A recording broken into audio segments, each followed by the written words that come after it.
Proses belajar mengajar PBM tatap muka di Kota Lusmawe, Aceh ditiadakan, menyusul masuknya Lusmawe dalam level 3 COVID-19.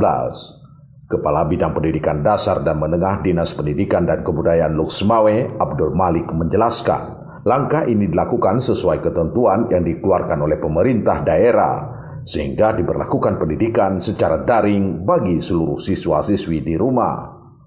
Kita menginstruksikan kepada sekolah, yang pertama tatap muka terbatas itu dihentikan untuk sementara waktu. Jika ada HP Android setelah dikasih tugas 2 hari kemudian kumpul balik, kemudian ada tugas berikutnya berarti silih berganti.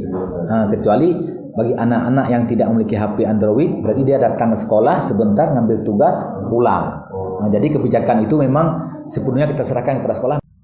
Berdasarkan data secara keseluruhan, jumlah pelajar di Lusmawe mencapai 25.473 orang, di mana untuk sekolah SD berjumlah 17.804 siswa-siswi dan SMP 7.669 siswa-siswi. Dari Kota Lusmawe, Erwin Jalaluddin laporkan untuk KBR.